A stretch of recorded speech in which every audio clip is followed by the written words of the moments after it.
Hare Krishna, Hare Krishna, Krishna Krishna, Hare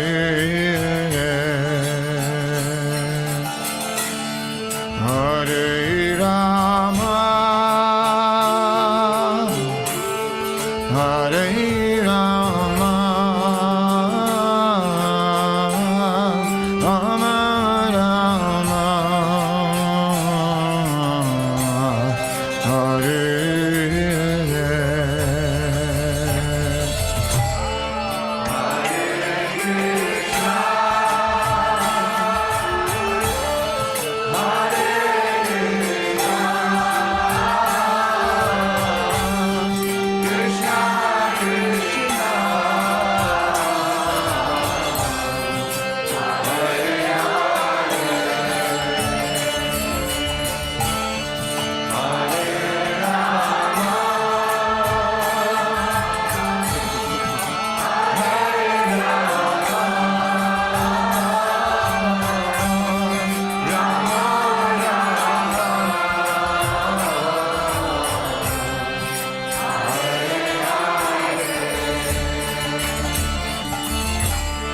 Hare Krishna, Hare Krishna, Krishna Krishna, Hare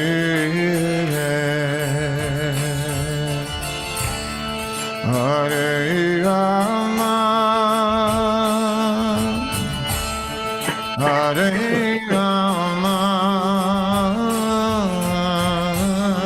Rama Rama, Hare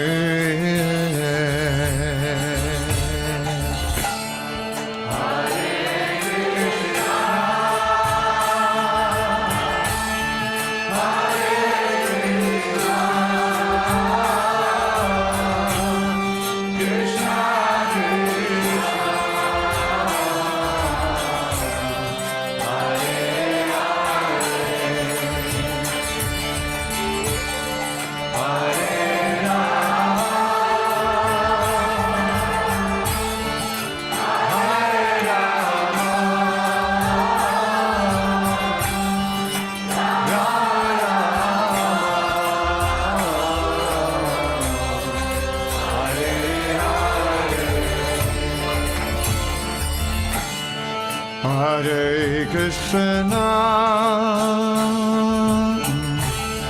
Hare Krishna, Krishna Krishna, Hare Hare, Hare Rama, Hare Rama, Rama Rama, Hare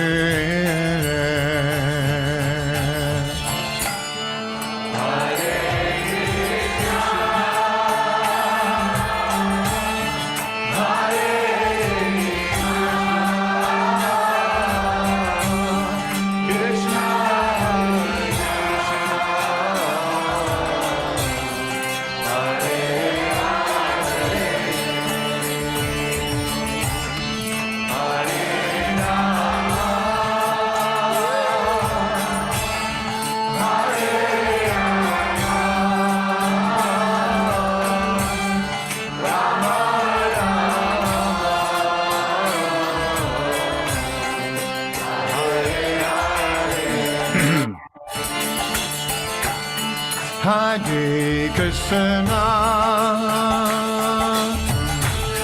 Hare Krishna, Krishna Krishna, Hare Hare, Hare Rama, Hare Rama, Rama Rama, Hare.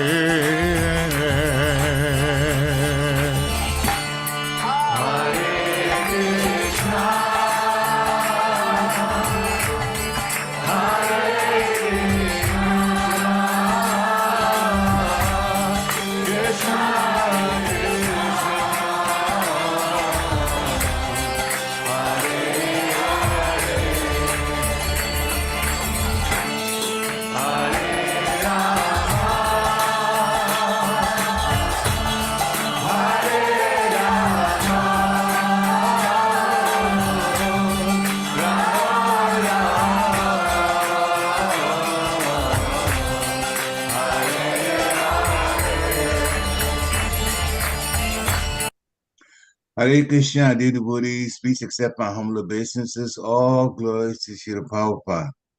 Welcome this morning to this class in Chaitanya Charitamrita. It's from Adil Lila, chapter 4, text 64 and 65. And we're very fortunate to have this morning His Grace Balabhadra Prabhu from ISKCON Atlanta. Hare Krishna, to give this class. Hare Krishna Prabhu, Jai, accept my humble obeisances. Glories to Srila Prabhupada. Jai, it's all yours. Hare Krishna. Can you hear me okay? Yes. Yes, we can. I'm in a different location, so I have to adjust everything. Oh, okay. And apologize for having to look to the left because I have something on one screen and, just trying to make it work. Okay. Hare Krishna. Haribol. Hare. Jai Jai Sri Chaitanya Jaya Nityananda Jaya Dvaita Chandra Jaya Gaura Bhaktavinda Jaya Jaya Sri Chaitanya Jaya Nityananda Jaya Dvaita Chandra Jaya Gaura Bhaktavinda Jaya Jaya Sri Chaitanya Jaya Nityananda Jaya Dvaita Chandra Jaya Gaura Bhaktavinda Namo Vishnupadaya Krishna Prasthagutare Srimati Bhaktivedanta Swami Namane Namaste Saraswati Devi Gaura Bhattacharya Nitishesha Shunyavadi Paschatvesh Jai Shri Krishna Chaitanya Prabhu Nityananda Sri Dvaita Gadadhara Srivasadi Gaura Bhaktavinda Hare Krishna, Krishna Krishna, Hare Hare, Hare Rama, Rama Rama, Hare Hare. So we're reading from Chaitanya Charitamrita, Adil Lila 4, starting with 64. Sandinera Sara Amsha Shuddha Sattvanam Bhagavanera Sattahai Yahate Vishram Sandinera Sara Amsha Shuddha Sattvanam Bhagavanera Sattahai Yahate Visham Sandinira Sara Amsha Shuddha Sattvanam Bhagavanera Sattahai Yahate Visham. Next. Hare Krishna. Haribo. Sandinira Sara Amsha Shuddha Sattvanam Bhagavanira Sattahaya Yahaye Vishram. Hare Krishna. Haribo. Anyone else?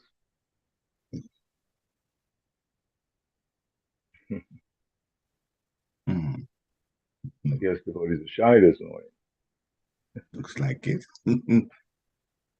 Word for word, Sandinira, of the existence potency, Sara, essence, Amsha, portion, Shuddha Sattva, pure existence, Nama, named, Bhagavanera, of the Supreme Personality of Godhead, the Sattva, the existence, Haya, is, Yahate, in which, Vishrama, the resting place. Translation, the essential portion of the Sandini potency is Shuddha Sattva. Lord Krishna's existence rests upon it. Next verse. There we go. Mata Pita Stana Griha Chayasanas are a Sabha Krishnera Shuddha Satvera Vikar. Mata Pita Stana Griha Shayasana are a Sabha Krishnera Shuddha Satvera Vikar. Mata Pita Stana Griha Shayasana are a Sabha Krishnera Shuddha Satvera Vikar. Next.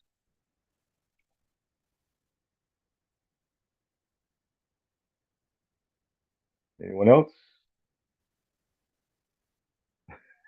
You're on mute, Parikshatu. There you go. Mata Pita Stana Griha Shaya Sana Isabha Krishnera Shuddha Satvera Vika. Hare Krishna. Someone else? Bless us with your recitation of the verse. It's always nice to hear it at least 3 or 4 times from devotees. Anybody? Okay. Synonyms: Mata, mother; Pita, father; Stana, place; Griha, house; Shaya, asana, beds and seats; Ara, and; Asaba, all these; Krishnera, of Lord Krishna; Shuddha Satvera, of the Shuddha Sattva; Vikar, transformations. Translation and purport by His Divine Grace A.C. Bhaktivedanta Swami Srila Prabhupada. Krishna's mother, father, abode, house, bedding, seats, and so on are all transformations of Shuddha Sattva. Purport. Lord Krishna's father, mother, and household affairs are all displayed in the same Vishuddha Sattva existence. The living entity situated in the status of pure goodness can understand the form, qualities, and other features of the Supreme Personality of Godhead. Krishna consciousness begins on the platform of pure goodness. Although there is a faint realization of Krishna at first, Krishna is actually realized as Vasudeva, the absolute proprietor of omnipotence, omnipotency, or omnipotence, or the prime predominating deity of all potencies. When the living entity is situated in Vishuddha Sattva, transcendental to the 3 material modes of nature, he can perceive the form, quality, and other features of the Supreme Personality of Godhead through his service attitude. The status of pure goodness is the platform of understanding, for the Supreme Lord is always in spiritual existence. Krishna is always all spiritual. Aside from the parents of the personality of Godhead, all the other paraphernalia of his existence are also essentially a manifestation of Sandhini Shakti, or a transformation of Vishuddha Sattva. To make this more clear, it may be said that this Sandhini Shakti of the internal potency maintains and manifests all the variegatedness of the spiritual world. In the kingdom of God, the Lord's servants and maidservants, his consorts, his father and mother, and everything else are all transformations of the spiritual existence of Sandhini Shakti. The essential Sandhini Shakti in the external potency similarly expands all the variegatedness of the material cosmos, from which we can have a glimpse of the spiritual world. Om Agyanati Mirandasa Jananjanan Salakaya Chakshu Militam Yena Tasma Shri Gurave Namaha. Jai Shri Krishna Chaitanya Prabhu Nityananda Shri Advaita Gadadhar Shivasati Gaur Bhaktivinoda. Hare Krishna, Krishna Krishna, Hare Hare. Hare Rama, Rama Rama, Hare Hare. So, repeated emphasis is given to the phrase Shuddha Sattva. There is a nice verse, let's see if I have it here, in the Srimad Bhagavatam, 4th Canto, 3rd chapter, text 23. And Lord Shiva, let's see, he's talking to his wife. And he says, Satvam Vishuddham Vasudeva Shabditam Yat Iyate Tatra Puman Apavritaha Satve Chatasmin Bhagavan Vasudevo Yad Shajo Me Namasa Vidiyate. Of course, this is after Lord Shiva's wife wanted to go to be with her family, her father, other relatives for the big sacrifice performed by Daksha. So she explained all the reasons why she should go. Other people are coming, nicely dressed, beautiful ceremonies. She wanted to be part of that. But Lord Shiva was trying to convince her that it's not good to go there because offenses have already been committed. Negative things have already been said, especially regarding Lord Shiva by Daksha. So he wondered that it would not be a good result. So in that conversation, this verse came up. So he says, Lord Shiva referred to himself, which is very nice. I'm always engaged in offering obeisances to Lord Vasudeva in pure Krishna consciousness. Krishna consciousness is always pure consciousness, in which the Supreme Personality of Godhead, known as Vasudeva, is revealed without any covering. So it's a very long purport, and I just wanted to pull out a few things because trying to explain this Vishuddha Sattva is not easy for us because we're, conditioned souls and we're trying to make advancement in Krishna consciousness. And sometimes we're asked to speak on things that we really don't understand totally. Some things we do understand: birth, death, old age, and disease, just various aspects of what we've been taught. But these references to things like Vishuddha Sattva requires us to hear from Srila Prabhupada and the Acharya so we can get at least some glimpse, some small understanding. The understanding, of course, comes from Krishna. So Srila Prabhupada has explained in the purport, and I'll skip through different parts of it. The living entity is constitutionally pure, number one. All living entities, constitutionally pure, which is not that easy to comprehend because we find so many different living entities, 8,400,000 species of life, and most of them are uncivilized, and then 400,000 species of human beings. Most of them are uncivilized. And then you come to the higher stages, and ultimately you have brahmanas who are supposed to be the topmost platform. But even amongst that, there's so much distraction by the activities of the material world. So even brahmanas become confused. Here, it's saying constitutionally, by nature, we're all pure. Getting back to that purity requires various things that we have to do with reference to devotional service. So this Vishuddha Sattva is a very high platform.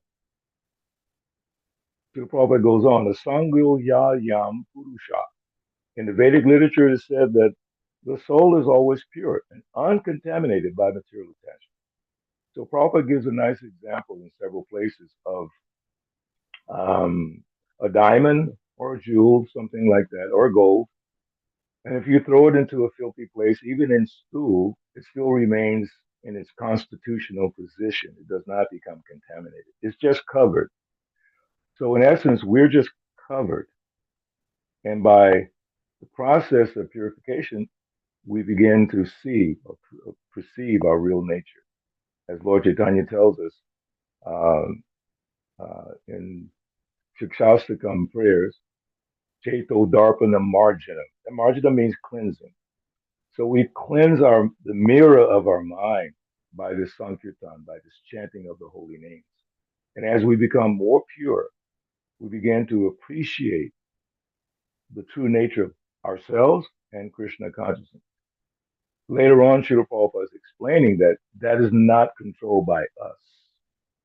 We think ourselves to be doing all these things, but it's all being controlled by Krishna, either directly in the case of the pure devotee, or he does it indirectly through his material energy. But point still remains, we are constitutionally pure. The identification of the body with the soul is due to misunderstanding. And what is that misunderstanding? I am this body. Like Prabhupada always gives the examples of if you begin with the wrong equation, say 1 + 1 is 3, everything after that is wrong. Everything. So it's like off. You can't come to a proper conclusion. So if we begin, which we all have, begin our lives with I am this body, and we spend years, decades cultivating that awareness of who we think we are, then we can't really understand our true nature. And consequently, we can't appreciate the supreme higher nature, this Vishuddha Sattva. As soon as one is fully Krishna conscious, it is to be understood that one is in his pure, original, constitutional position. This state of existence is called Shuddha Sattva, which means that it is transcendental to the material qualities. Since this Shuddha Sattva existence is under the direct action of the internal potency, in this state, the activities of material consciousness stop. For example, when iron is put into fire, it becomes warm, and when red hot, although it is iron, it acts like fire. Similarly, when copper is surcharged with electricity, its action as copper stops. It acts as electricity. Then he quotes Bhagavad Gita 14:26. Also confirms that anyone who engages in unadulterated devotional service to the Lord is at once elevated to the position of pure Brahman. Mam chayo vyavicharena bhakti yogena sevate sagunam samatitaitam brahma bhuyaya kalpate. Therefore, Shuddha Sattva is described in this verse. Shuddha Sattva, as described in this verse, is the transcendental position, which is technically called Vasudeva. Vasudeva is also the name of the person from whom Krishna appears. This verse explains that the pure state is called Vasudeva, because in that state, in that state, Vasudeva, the Supreme Personality of Godhead, is revealed without any covering. To execute unadulterated devotional service, therefore, one must follow the rules and regulations of devotional service without desire to gain material profit by fruitive activities and mental speculation. I just want to read a little bit more because it gives us a platform for further discussion. In pure devotional service, one simply serves the Supreme Personality of Godhead as a matter of duty, without reason and without being impeded by material conditions. That is called Shuddha Sattva or Vasudeva, because in that stage, the Supreme Person Krishna is revealed in the heart of the devotee. Just think about that for a second. So, what is that stage of Shuddha Sattva? One simply serves the Supreme Personality of Godhead as a matter of duty. So we know more or less that refers to sadhana bhakti. In sadhana bhakti, we have particular things that we have to do. And if we want to progress further along the path, we have to do those things consistently. For instance, we take initiation. Many of us have taken initiation. And during that ceremony, we make vows. Specifically, we vow to follow the four regular principles, although in the course of our lives, we may slip sometimes due to, as Prabhupada explains, previous bad habits. It's an accumulation of life after life after life, and it just doesn't go away that quickly. So we may stumble. So, four regular principles. Then, as Srila Prabhupada said during my initiation, he would say, and positively, because the four regular principles are not spiritual in themselves. If you just look at them, no meat eating, no illicit sex, no gambling, no intoxication. That's all kind of negative. As in the case of Bhaja Hure Mana, and that wonderful bhajan. Bhaja Hure Mana, Sri Nandananda. So Govinda Das is telling the mind not to do this, not to do that, don't do this, don't do that. And the mind says to Govinda, then what do you want me to do? You're telling me what not to do, then what should I do? And Govinda Das says, Shravanam Kirtana, Vishnu Smaranam Padaseva. So Prabhupada asked that question positively. And I know the devotee who went before me, he hadn't heard it like that. So he didn't know what to say. And Prabhupada was sitting there waiting for him to say. And then finally, 16 rounds positively. Follow the four regular principles regularly. Practice it. It's a practice. It's not automatic. It's a practice because we have been breaking the four regular principles most of our lives. Whether we were born in India or America, it doesn't matter.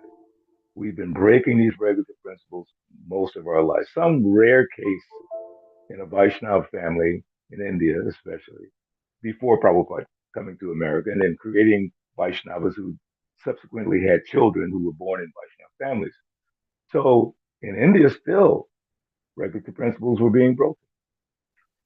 So positively, we chant Hare Krishna. When should we chant Hare Krishna? Satatam kirtiyantoma pitantascha dudavrita. With a firm vow every day, constantly, as much as we can. We were jokingly sharing with devotees in Philadelphia on Sunday and a little bit yesterday about the idea that people have their 401k, which is an investment opportunity provided generally through your job. So everyone's focused. How much is going in my 401k? And I've heard many devotees talking about their 401k, how it's growing. And it's, there's no criticism there. So I thought in my mind, why not a 108k? Another investment opportunity in your portfolio. And what's in that 108k? All the mantras you have chanted. I calculated in my own life, 50 plus years in the movement, I've chanted the holy names almost a half a billion times. And when I calculated that, it it moved me. Wow. Thank you, Srila Prabhupada. Thank you for giving me that instruction. And thank you, Krishna, for allowing me to somehow remain in that activity. To say that I've chanted my 16 rounds every single day exactly on time, I can't say that because sometimes I might have missed one day because of something. But because Prabhupada said if you miss one day, then you should make it up the next day. In fact, he really said you shouldn't even go to bed before you finish your round. But anyway, if somehow or another you didn't finish them one day, you should finish them the next day.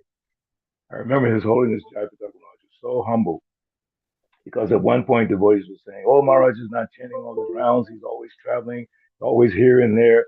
And Maharaj told me personally, he said, "Prabhu, when they were saying that, I did 165 extra rounds that year just to make up because I knew I had missed a few from traveling." And I was inspired by that because he promised Prabhupada, like you promised your spiritual master, I will chant 16 rounds. Why did Prabhupada give us that? And then subsequently, other spiritual masters after Srila Prabhupada are telling their disciples the same thing. I've heard, I don't know for sure, but I've heard that in some other groups outside of ISKCON, they allow devotees to chant 8 rounds or different numbers of rounds and give initiation. I can't confirm that, but I've heard it many times. But why would Prabhupada give us that instruction? 16 rounds.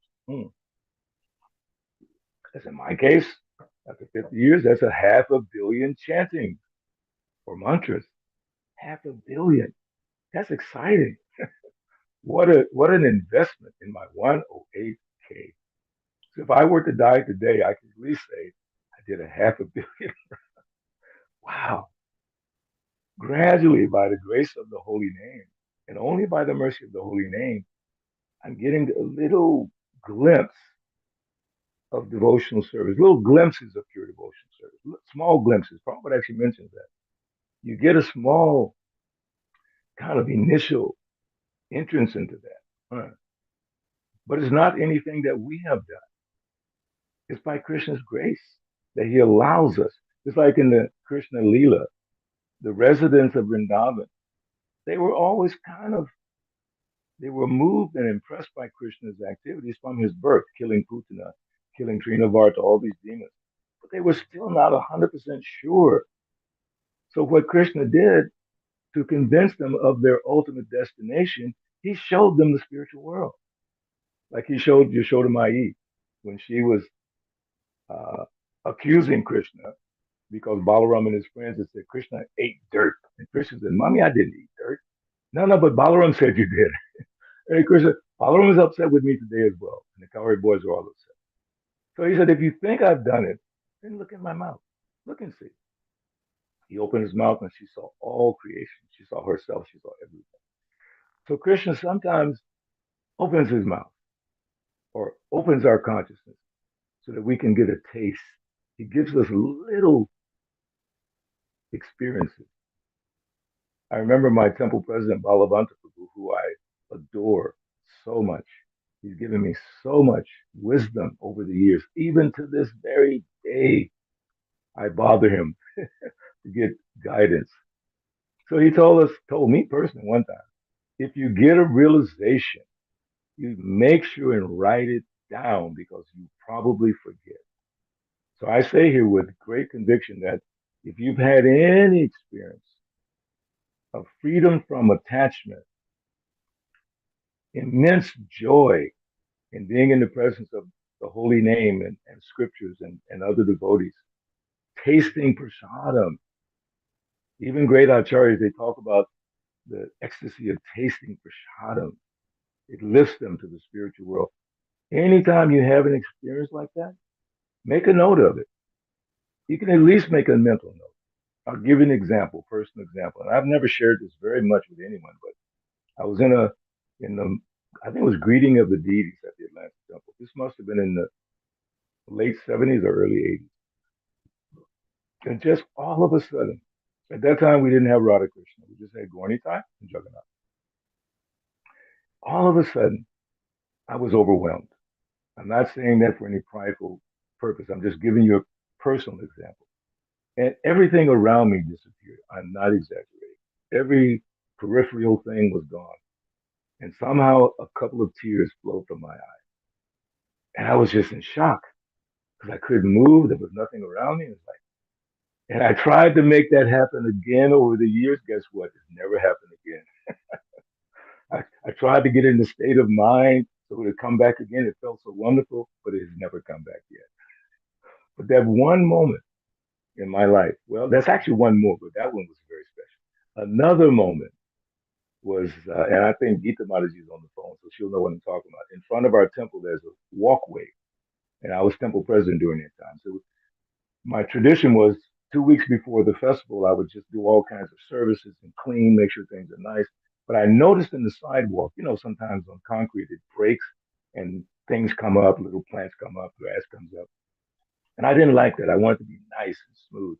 So I crawled around, just picking up the little straws, thinking of Gundicha Marjana, Lord Chaitanya picking up the straws, right? And making sure everything was beautiful in Gundicha. I was in that mood of Lord Chaitanya just pulling out the little weeds. Actually, I should have thought more that I'm pulling out the weeds from my heart. I believe during that meditation that came also.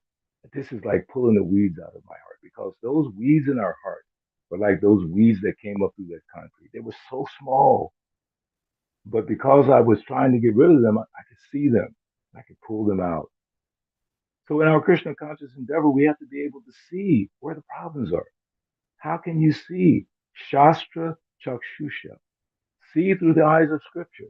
Don't try to see with your mundane accomplishments, achievements, positions in life. They don't mean anything. Prabhupada said it over and over. Your so-called education, useless in terms of spiritual development.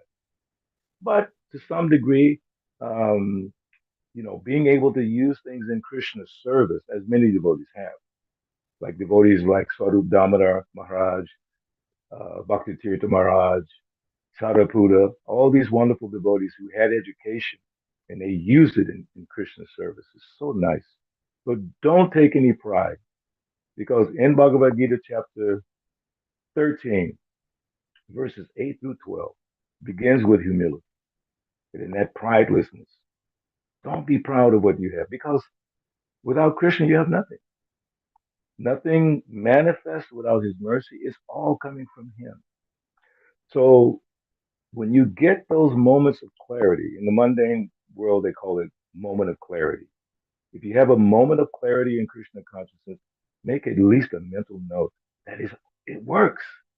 If If I just follow what I vowed to do 16 rounds, follow the principles, I will get these experiences of Krishna consciousness by the grace of the Lord. And Prabhupada saying that verse that we were just quoting, Mam Chayo Vyabhicharena Bhakti Yogena Sevate Sagunam Samatitaika Brahma Bhuyaya Kalpate. I want to jump real quick to the translation. Unless you have it with you, that preacher. What is it for? What number is that? Yes, 426. I'm sorry, 1426. One who engages in full devotional service, unfailing in all circumstances, at once transcends the modes of material nature and thus comes to the level of Brahman. In the next verse, which is the last verse in 14th chapter, and I am the basis of that impersonal Brahman. So you come to the level of Brahman, Krishna says, I'm the basis, which is immortal, imperishable, and eternal, and is the constitutional position of ultimate happiness. So if we're unfailing in all circumstances, ahaituki apratiyata, yayatma supati, sidate.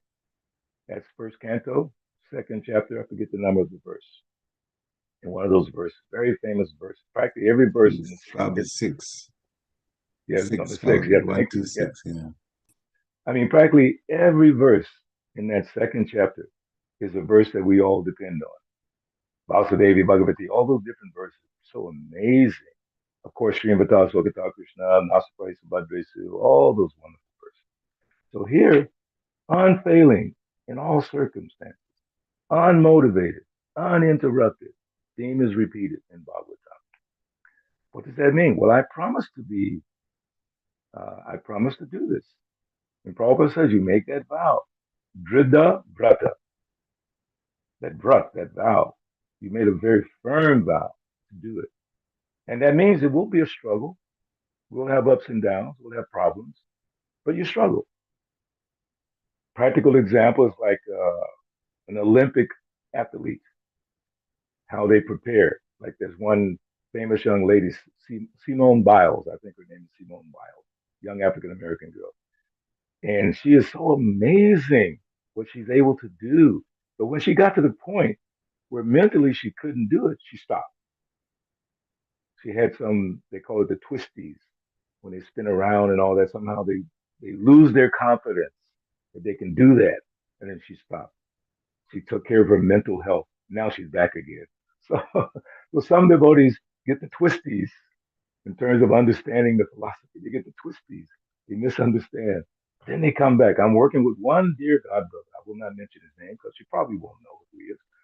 But he's been separated for some years due to misunderstandings, mainly with God brothers, misunderstanding him, back and forth. But by Krishna's grace, I've been put into his association. And it's really by Krishna's grace that I came in contact with this devotee. I had never met him before, but in a certain circumstance, we were working together. And we have these deep conversations where he is in tears, praying to Shiva Prabhupada and Krishna, please let me come back into the association of my God brothers and God sisters in my devotional family. And we've been working on that, working on this. So I'm almost prepared to bring him back into the association of devotees in a wonderful way. And I spoke once with Rida Nanamaj about this, and he said, oh, Balabhadra, that is such a wonderful service to help Prabhupada's devotees come back. I remember Bhattacharya Maharaj. We were in Dallas at a president's GBC meeting, and that was during the time that New Vrindavan was having a lot of problems because of Kirtanan and so on and so forth. So Bhattacharya Maharaj was still going to New Vrindavan, and people were criticizing him. Don't go to that place. It's this, that. He told me personally, because we had a very personal relationship. He would tell me things he wouldn't tell others. So he told me, Balabhadra, I'm going there. So when everything really falls apart, they'll have some connection to Prabhupada's movement. I was like, brilliant. He felt himself strong enough by his devotional service. Prabhupada actually said no one can match, at that time his name was Ganesham, no one can match Ganesham's austerities. And because of those austerities, he had a lot of Shakti, a a lot of potency. And he used that potency. He was prepared to use that potency to help keep the devotees connected to Srila Prabhupada's movement. We should follow that example. Become strong ourselves, so when others need support or shoulder to cry on, like that song, Lean on Me. It's a beautiful song. Lean on me, I'll be there for you. So we have to be ready to have others lean on us. We don't have to be gurus, but in one sense, we have to be gurus.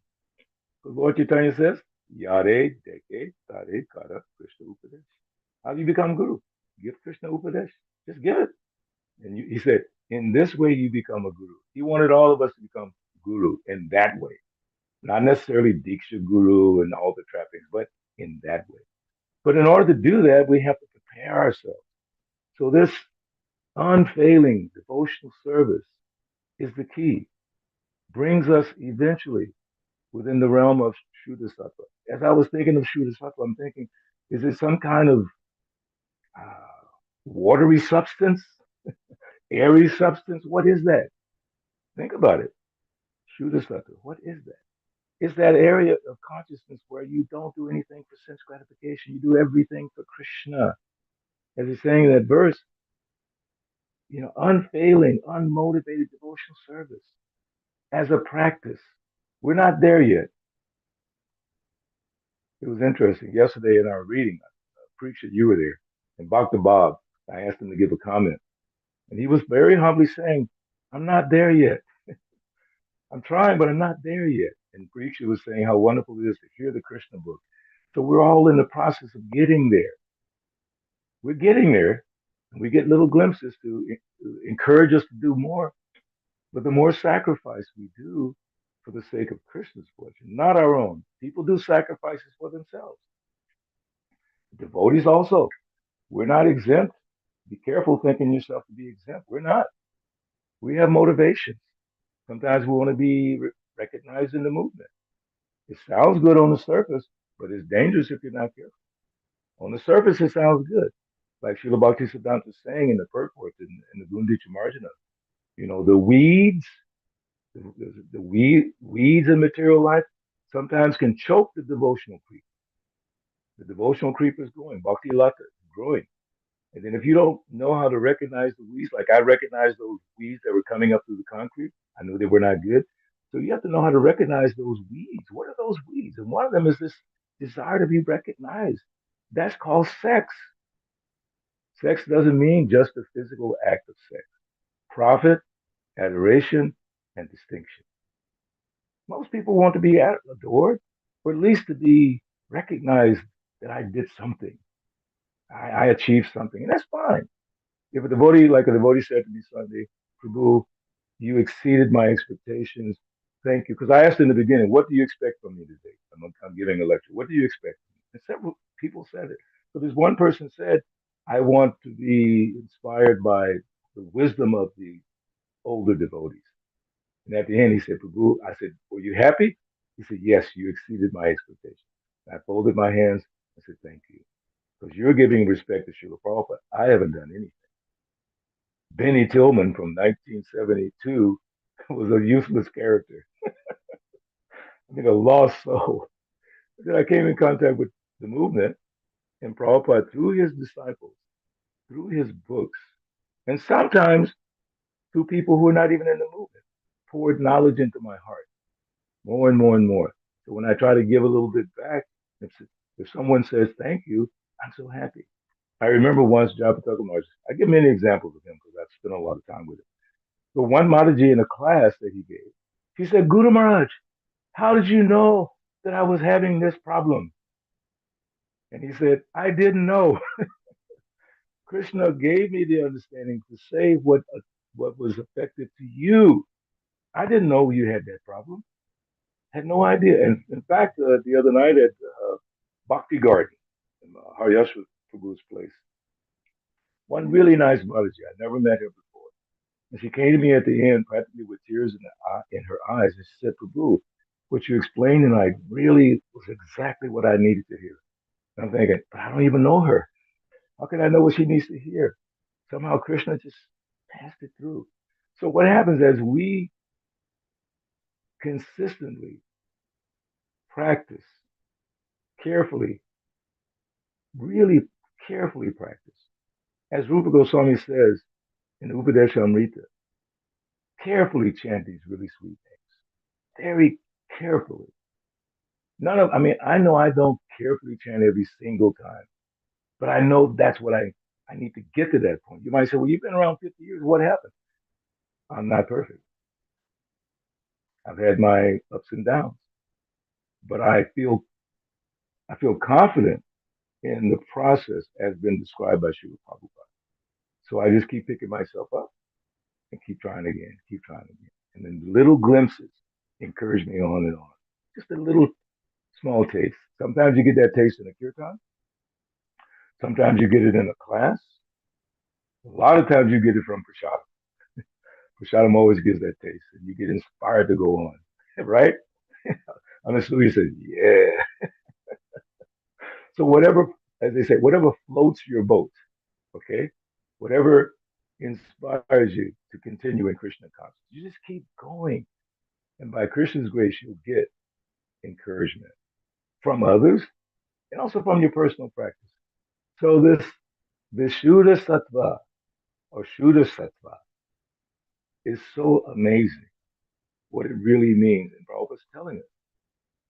The state of existence is called Shuddha Sattva, which means that it is transcendental to the material qualities.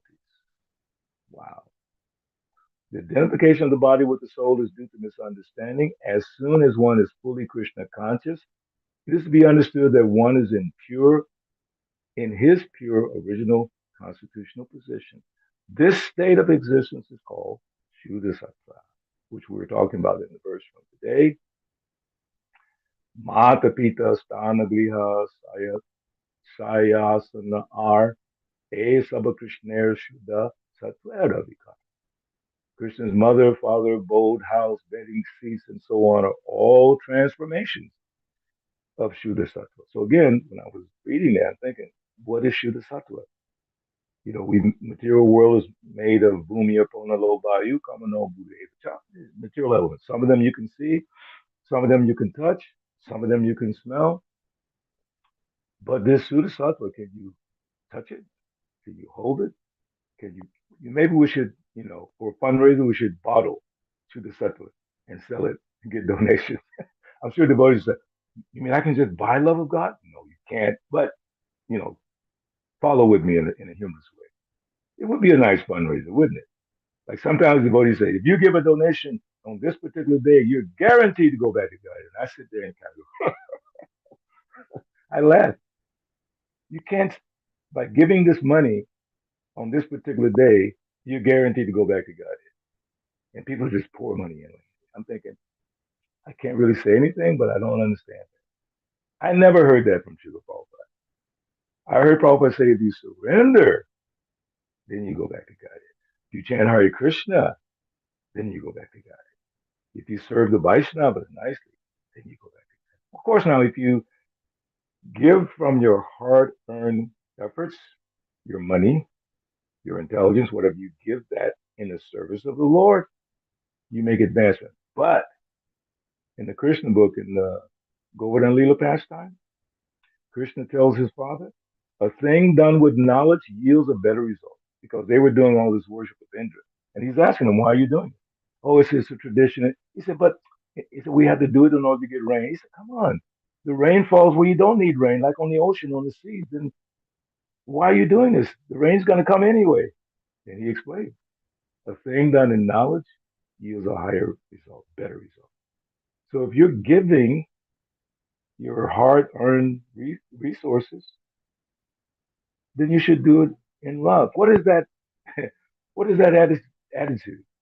Bhajitam priti purva. Whatever you do, that's the other verse. Whatever you do, whatever you offer, whatever you should be done as an offering to me. I forget the verse right now. Bhagavad Gita. Someone may know that verse. Anyway, but then he also says, Te sam satriyuktanam bhajitam priti purvatam idami buddhi yoga. Te sam bhajitam priti purvatam. Doing that thing with love has a better result. You make more advancement. Why are we here?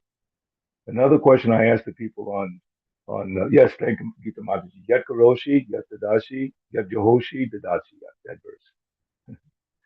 So another question I asked the devotees on Sunday was, what do you think the purpose of the Sunday lecture is? Before I asked them what do you expect, but what do you think the purpose of it is? Like, if I ask all of you on this call, what do you think the purpose of this class that Parikshit Prabhu and Anasuya Mataji are so kindly providing for you? What do you think the purpose is? And I'm actually putting it out as a question. Would anyone like to respond to that?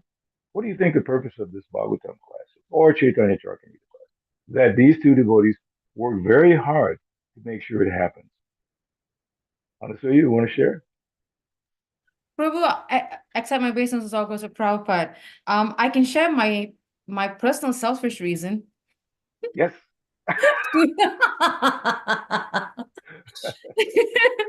My personal selfish reason was to hear nectar from proper disciples so that I can learn and I can hear and I can read, because that is what inspires me to want to hear and read more. Because I never got the chance when I was serving so much in Gitanagari. I was more on the service side than the hearing side. So this was my selfish reason of having it, to hear from senior devotees like yourself, Prabhu, proper disciples. And secondly, as we started doing it, I got immediately hooked on to it.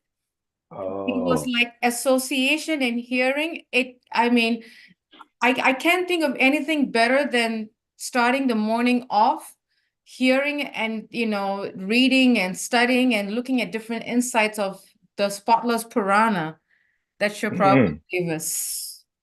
Wow, that's beautiful. Thank you for sharing that. Anyone else? What do you think the purpose of this class is? Don't be shy. I will not speak until someone else speaks. Come on, Prabhu, help us. You might Hare be at Krishna, work. Pranam, Jai Srila Yes, go Prabhupada. ahead, Prabhu. Thank you. All glory to Prabhupada. Yeah. Yes, this is the everyday opportunity to connect all of us and remember Lord, so that we can start our day in remembrance of Lord every day. Because even though we follow bhakti culture, but with this our this material world, we get pulled off in so many directions. These are Yes. the like reminders and opportunity to connect with the satsang, with the devotees and the nectarian.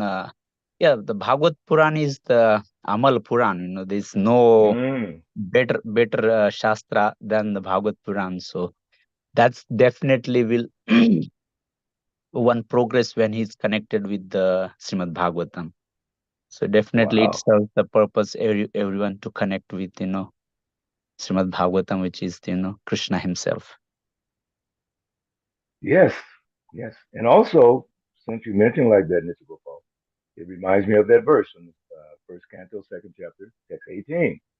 Nasta Prayasu Badresu, Nityam Bhagavata Sevya. Because that Nityam Bhagavata Sevya, Prabhupada explains two Bhagavats. First Bhagavat, book Bhagavat. Nityam Bhagavata Sevya, Bhakti Uttamasloke, Bhakti Bhavati Naistik. In other words, by regular attendance in classes on the Bhagavatam, all that's inauspicious in the heart. So that means one purpose of the Bhagavatam is to get rid of all the inauspicious things in the heart. But we have to admit that they're in there. If we're honest, we say, yeah, I still have some things, whatever they might be. Purpose of Bhagavatam, class, whether you're coming here, whether you're listening to your spiritual master, whether you're listening to Prabhupada, you should hear Bhagavatam every day, or Chaitanya Charitamrita every day. Well, I couldn't make it to the Zoom class. No problem. You have your phone, you know where Prabhupada's Vani is, and you can pick Prabhupada's lectures and anytime, or your spiritual master's lectures or different devotees. But you need to hear it every day. Nityam, Bhagavat, Sevaya. And then all those things that are blocking, keeping us from tasting the nectar, gradually become destroyed. And loving service to the personality of Godhead, whose praise and transcendental songs is established as an irrevocable fact. The Shuddha Sattva, or Shuddha Sattva. We can come to that platform just by regular attendance in these classes and chanting Hare Krishna. So, very nice comment, Mr. Gopal. Anyone else? Hare Krishna, peace Go ahead, Chapahula Prabhu. businesses. Yes, All if you glories don't to mind. Srila Prabhupada. So as you were Yes, speaking, I Prabhupada. remember one lecture. This was in Gitanagri. We were working in the garden. My Guru Maharaj had asked the whole community on Wednesday mornings to meet at the garden to help. Wow. And so that day we weren't having Bhavatam in the temple. We were having it outside with a big speaker and a big amplifier, and the whole thing was just reverberating. Srila Prabhupada's lectures. And I remember Wow. very well, Srila Prabhupada says, chanting is the most important, but the first thing to do is to hear. He put it like, I still remember he took his time and just reverberated that statement. The first thing to do is to hear. So it still runs in my mind. The first thing to do is to hear. That's why Dear. this is such an opportunity, albeit from COVID-19 this started, but look at it now, how much we benefited from it. Hare Yeah. Krishna. Jai. Wow, that's a beautiful comment. Beautiful comment. Thank you for bringing us more realization. So I don't know if I quoted this verse. Maybe I did in the beginning. It's from Majjalila 16167, but it's actually from the Bhakti Rasamrita Sindhu. And many devotees know this first first, I forget how it's broken down. 1:11. And that verse is Anya Bila Shita Sunyam Jnana Karmadyanarvitam Anukulyena Krishnanu Shilanam Bhaktir Uttama. Uttama, Bhakti Uttama means first class devotional service. When first class devotional service develops, so we'll stop on that word, develops. It's like the old days they had to develop film. Nowadays you don't have to develop, right? They put it in the solution and they go back and forth and then gradually the image comes on the film. So when that first class devotional service develops, that means it's going to take some time. Philosophically, think of the word develop. It takes time. When it develops, one must be devoid. Okay, these are the symptoms of it once it develops. When it develops, one must be devoid of all material desires. So then you can say, I can see if I'm making progress. Let me digress a little bit back to Bhakti Jitramaj again. And his disciples all know the Vyasa Puja that I'm talking about. When he, in his Vyasa Puja offering, in his meditation of Prabhupada, he's saying, Srila Prabhupada, I've done all these amazing things. And Prabhupada in his meditation would say, but have you conquered sex desire? Then he would say something else. I went to universities, blah, blah, blah, blah. And Prabhupada again would say, but have you conquered sex desire? I think it went 3 or 4 times. That's the symptom. When that sex desire, proper adoration, distinction, and the physical act, when that starts to dwindle, go down, now you know you're making good, solid advancement. So one must be devoid of all material desires when the first class devotional service develops. Knowledge obtained by monistic philosophy and fruitive action, all those things gone. The devotee must constantly serve Krishna favorably, Bhajitam Priti Purvaka, as Krishna desires. So that puts it in a context. What does Krishna want? Patram Pushpambalam Toyam Yome Bhakti. This fruit, flower, leaf, you can just offer it. Yome Bhakti. But offer with love. I'm only asking love. The thing, it doesn't matter. Ah, that one video clip of Srila Prabhupada. And I was sharing that with someone yesterday. And Prabhupada says in that video clip, he's talking about this principle of offering Krishna with love. And he said, Krishna, I brought you some useless thing. Please take this. And he starts to cry as he's thinking about, I just brought this useless thing for you, please, Krishna. That's the mood of offering Krishna. Not this prideful, look at me, what I've given. You should give everything, whatever you can give. But how do you give it? How do you give a donation? Even if it's a penny. I saw Prabhupada's sister, Pishima, in Mayapur. I was so fortunate to be standing right next to her. I forget which temple, one of the temples we were doing parikram. And Pishima wanted to give a donation in that temple. She had a little rolled up scarf on her sari. She picked it up, unrolled the little thing, took out some pices or rupees. I can't remember exactly what it was, and she signaled to the devotees to bring her some water. She washed off that donation, then she gave it. And I was amazed. I said, she looked like Prabhupada first and foremost, but that humble way in which she gave the donation. I'm surprised sometimes on Sunday when I see people put $1 in the tray. I'm really surprised. And I know these are business people, good jobs, good homes, beautiful cars. I mean, how can you drive to the temple in a Tesla and put $1 in the tray? I don't understand it. But if you put that dollar with all love, then that's okay. Maybe that's your love. Like there's a little story that this man told Krishna, if you help me get X amount, I will give you 50%. Suppose that X amount was 1,000,000 rupees, right? So if you help me get this 1,000,000 rupees, I will give you half of that. But the man only got half of what he wanted. Instead of 1,000,000, he got 500,000. So he said to Krishna, "You already took your part. You follow? You already got your part. I'm very nice." What mentality? Think about it. So whatever we do, whatever we offer and give to Krishna, do it with love. Even if it's a small thing like the spider, whatever in that pastime in Ramayana, Hanuman's throwing the stones and the little spider, whatever he's doing, his little service, a squirrel, I can't remember which animal it was, but and Ramchandra took it as the same. It's the love in which we do that service. So again, when keep this in mind for today, meditate on it. When first class devotional service develops, which is this Shuddha Sattva platform, one must be devoid of all material desires. We're not there yet. We're working on it. And you should be free from knowledge obtained by monistic philosophy and fruitive action. The devotee must constantly serve Krishna favorably as Krishna desires. So I'll stop there. Sorry if I went too long. Do we have any questions or comments? And I apologize, my voice, it just goes in and out, especially when I come to Philadelphia. I get off the plane, my voice goes away. Hare Krishna. Go Hare ahead. Krishna. And Parisha, I'm looking forward to singing with you on Saturday, huh? We'll sing together. That would be wonderful. Oh, yeah. Hare Krishna. Yeah. Somebody was going to come on. I heard of Yes, Yes. Mother Debbie. Yes, Hare Krishna. Please accept my Hare humble Krishna, Mother obeisances. Devi. Hare Krishna. All glory to Srila Prabhupada. Wonderful lecture. Oh my goodness, so many points. Thank you so Thank you. much. I do have a question, and it's a question that I've had before, but now Okay. I had forgotten about it for a long time. But I'm interested in knowing, our original constitution is purity. We were pure.